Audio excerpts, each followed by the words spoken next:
Hi, greetings everyone. In this video, we will understand how to update the schedule.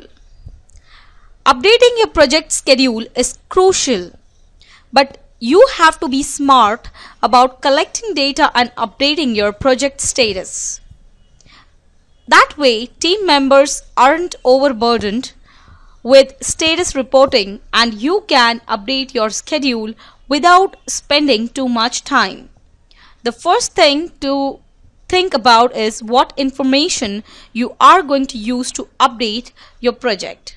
If you are manually updating your project file, you really want to update the tasks, not assignments. That way you have fewer things to update. If it also helps you to have a table set up with all the fields that you update. So I'm going to apply a table that I created here specifically for updating. On the View tab, click on the Tables drop down here and you can see the custom heading and there's an Updates table. So I'm going to apply that.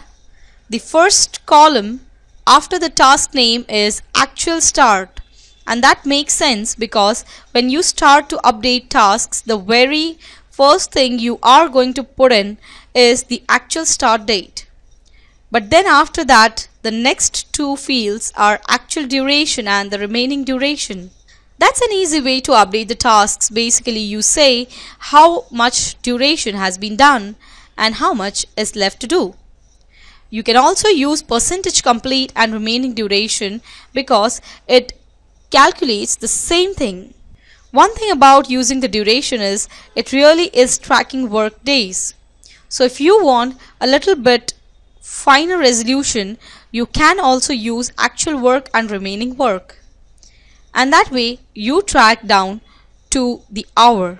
There are also few options that you want to set in the project before you update. So to do that, go to the File tab and click on Options. The first setting is in the Scheduled category. So scroll down to the Scheduling options for this project section and take a look at the Split in Progress task. It's turned on by default and you want to keep it that way.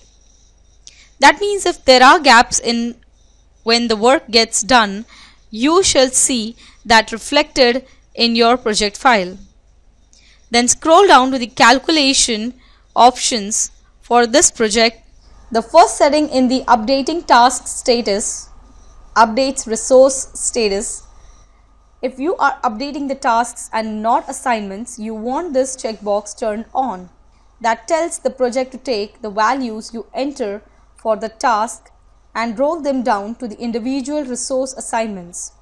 On the other hand, if you are going to update the resource assignments, you want to turn this checkbox off. The rest of the options are in the Advanced category. So click on Advanced and then scroll down to the bottom.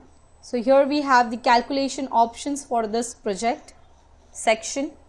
Now these checkboxes have really long labels, so they might look a little intimidating, but they are actually pretty easy to understand. The first one you want to turn on, that's Move End of the completed parts after status date back to the status date. What that's really saying is if work is completed and it's after the status date, that's saying that the work was done in the future, which you know can't happen. So by turning this on, the project will move all the completed work to occur in the past. The next checkbox is Move Start of remaining parts before the status date forward to the status date. What that's really doing, if you turn that on, is it takes anything that's incomplete and moves it so it starts at the status date. So in effect, what you are going to see is a task that starts and without a gap doing it to its finish, so you can turn on. The next setting move start of the remaining parts before the status date forward to status date. The next setting, move start of the remaining parts before the status date forward to the stated date U. The next setting moves start of the remaining parts before the status date forward to status date. You want that turned on, because what that's doing is it's saying that work that's incomplete doesn't schedule before the status date, that is in the past. Well, it's not going to get done in the past anymore, so you want to move it forward to the status date, so it's scheduled to occur in the future. And then the last checkbox and move end of the completed parts forwarded to the status date, you can turn that on or leave it off. It's really up to you. If you turn it on, it shows the taskbar without any gaps. Well, once the project are all set, click OK. Now before you start updating, you have to give a status date.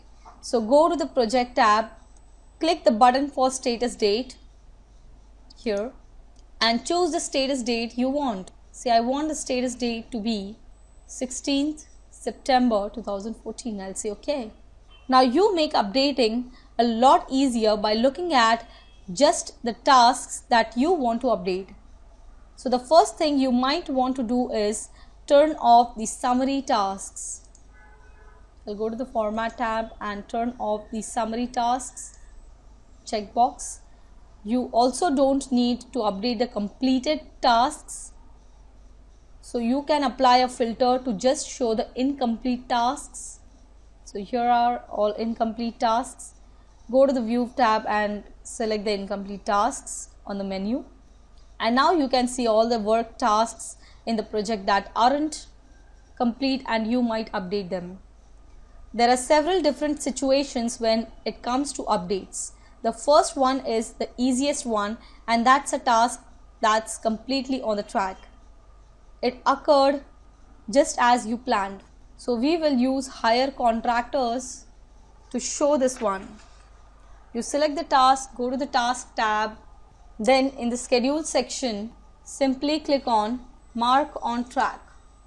And now you can see that the percentage complete is 100%. The task bar is sitting right where it was scheduled and it's showing as complete. Another situation is a task that's complete but didn't occur according to the schedule. So to see this one, I'll choose finalize lease. In this case, go to the mark on track, click on the down arrow and choose update tasks. Now you can see the update tasks dialog box, and it has a variety of fields that you couldn't fill in to specify the status on that tasks. In this case, we will put in 12 days for actual duration, and the tasks is complete, so the remaining days will be 0 days. The original duration was 10 days, so this one is running a little bit longer than the scheduled one, but it is complete. When I click on OK, you can see over the time scale that the dark blue progress bar show that it's complete, but it does push it out because it did take extra time. Now another situation is a task that's not complete and it's not going according to the plan. That could be ahead of or behind the schedule. We'll use inventory office for this example. So I select the task, go to the mark on track here and select the update tasks again.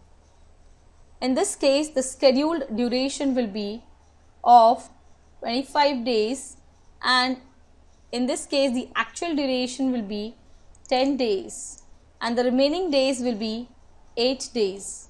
So I'll say OK. So it's going to take a shorter duration than planned. Now when I click on OK over in the time scale, you can see the progress bar goes in the status date and the incomplete work is scheduled to start right after the start date, status date. I'm going to use the identify additional costs task to show one other update, I'll go to the mark on track and open the update tasks dialog box one more time. Right now percentage complete is set to 65%. But when I change the actual duration to 20 days and the remaining duration to 5 days, well, 20 days out of the 25 days are done. So that's 80%. So look what happens when I click on OK. Project recalculates the percentage complete to 80%. Now there's one last way to do an update, and that's for really quick and dirty updates. It's not very accurate, but it is fast. So it's an option if you want to use it. I'll select Inventory Office again, and to show how this works, what you do is you right click the taskbar.